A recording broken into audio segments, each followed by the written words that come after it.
Hi there. My name is Koos de Beer, and I work at Zayed University, which is located in Dubai in the United Arab Emirates. And I teach in a program called the Academic Bridge Program, which is a language preparatory program. In particular, I'm in the female program and not in the male program. Last year, in September, we started a new initiative, and the initiative was to use the iPad in teaching English. This was determined by the Sheikh Nayan, who is the Minister of Education, and we did a pilot program in the late May, June, July, or May, June time period to see how it would work, and it started fully in September of 2012. The university uses a complete Apple ecosystem, and therefore it includes all the students in the preparatory program having iPads, and classrooms are starting to get in Apple TVs, and in September of 2013 all classrooms will have Apple TVs. Learning English using the iPad. Well, English learning is learning English using the iPad.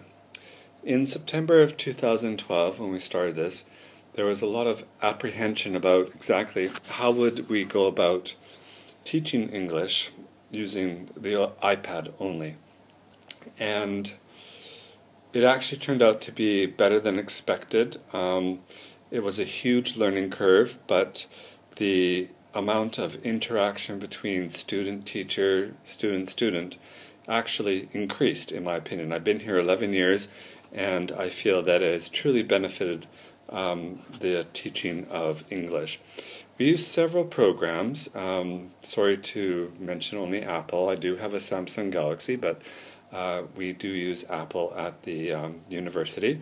There are several websites and applications that can be used extremely effectively to teach English. The list here is Emodo, Explain Everything, Nearpod, Google, Notability, and basically anything that's applicable. I mean, there are so many free apps out there. Voice threads, you can do voice video, many different things. The first one, of course, has to go out to Google. Fantastic for searching for images. You can conduct classes with web crawls where they go and they search for information and facts, and download that right away to their tablets, and then incorporate those into projects that you set for the students. One of the most wonderful websites right now is Edmodo, and Edmodo is a Facebook-like website, so it's an extremely social website for the class. It's intended for classes, it's not intended for general use, and you add all the students to this particular website, and once you have done that, then you can do many of the different skills that they have on there. They have things for handing the students assignments. The students can hand in their assignment, you can mark it, and then you hand it back to them. Other students cannot see what they get. They have a grade book, so you can give a grade to those assignments. You can set up discussion boards so that the students can talk with each other anytime, any place. It's fantastic. They can be in the classroom, they can maybe feel tired and not want to do the work, so they go home and they go into Edmodo and they take part in the discussion that is going on. And at the same time, you can have them post projects and things that they do so that they can get some peer reviews of their particular work. Another great app that we use is called Notability, and Notability is all about taking notes, writing onto PDFs, and then possibly sending them to the teacher to review and commentate on. The teacher can write on them. Teacher can use a voice recording onto those particular ones and then send it back to the students, so they always have it. And I mean, the fantastic thing is, I mean, they never lose any of their papers. They never lose any of the stuff that you're working on. You know, the usual, "I'm sorry, sir, I didn't bring that paper today," doesn't exist anymore. It's all in one particular app. And they can go back, review grammar notes, review lessons that you've sent to them. They can review their answers. They can review just, I mean, basically anything. And it's all organized. You can have them organize it into files and folders, subject matter, things like that. Fantastic app to use with the students. Another fun app that they have, it does cost, but it is worth it, is called Puppet Pals. And at first, trying to explain how childish it shows when you look at it, they kind of balk or kind of like think, well, okay, why should I use this little silly app? It is fantastic to get voice recordings so you can evaluate and review students' speech. They can import different types of characters, whatever they want. They can import different kinds of scenes, and they put it all together to produce a video for you that shows they can, okay, in my case, particularly with English grammar, they can show that they can use a grammar tense. In class time, we don't always have time to hear them speak and actually use a particular grammar point, and this presents the perfect, absolutely perfect opportunity for you to look at their work and comment on it. They can also do subject understanding. So if you've got content courses, they can actually do a commentary on a particular event in history, which provides you with not written work, but spoken work, so you can understand that, yeah, okay, the student does understand what the particular point was. Another great app is called Nearpod, and it is limited when it's free, but very, very effective when it is bought as an institution.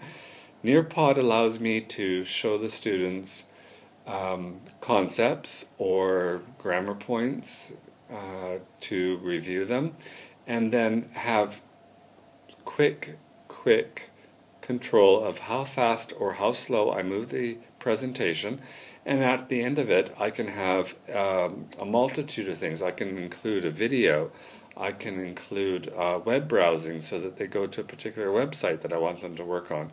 I can include quizzes, which I find absolutely the most effective, because with a quiz they instantly get to answer the questions, and then at the end of it, when everyone has answered all the questions, I can push the information to them that shows them exactly how they did on that particular quiz. I then have statistics and all kinds of information to include in my understanding of how the students are doing on a particular subject, or in particular grammar, actually. And the final one that, I think that's the final one, I'm not too sure, I can't remember, Explain Everything. Explain Everything is a fantastic app. Collaboration gazore. Students will work on some kind of content or grammar point, make a difference between those two, and they have to include images, text, and voice into a video that goes up on YouTube. YouTube is public, and so they are very concerned that their work is of a certain standard. It's phenomenal. I use it quite a bit in class, and then outside class time that they have to do the work. The creativity that comes out of the students, working together, discussing how they're going to do stuff, discussing how they want to present the information in the most effective, beneficial way that will help other students be able to understand exactly what it is they are talking about. They compose it possibly in Keynote. They can do it directly in Explain Everything, but most of them do it in Keynote, an Apple app. And then they put into Keynote, and they have to do a voiceover. And the voiceover allows me, in addition to checking whatever it is they're doing, how is their grammar when they're speaking? How is it doing? We use a YouTube site that is for the class, so it is easily evaluated by other students, and it is absolutely phenomenal to see what they can come up with. Apple TV. The classrooms, most of them are starting to get Apple TVs now. We have a few. And Apple TV allows the opportunity for students, not only the teacher, but for the students to actually display their work up publicly in class so that they can share and collaborate with the other students. They get a code, they send it up, put the code in, send it up to YouTube or to Apple TV, and Apple TV shows exactly what they have done, what they have answered, what they have understood of a particular concept. And it makes for ample discussion in the classroom once their work is on Apple TV. And because they know it's going to the entire class, it's not just a private piece of work that the teacher walks around and checks. They pay more attention to what they're doing, they are more careful with their work, and they can enjoy the accolades of their fellow students instantly. That is the end of my video. I just want to say, having read through the course and the dehumanizing of interaction with digital media, I don't buy it. Don't buy it at all. The digital age has brought in a intense student interaction with fellow students and with teachers. Information can be shared instantly and commented on instantly in class, in person, or possibly digitally. That also exists too. But they can right away see what each other is doing. They know what's going on. Before, you couldn't walk around the classroom and say, "Oh, what are you doing?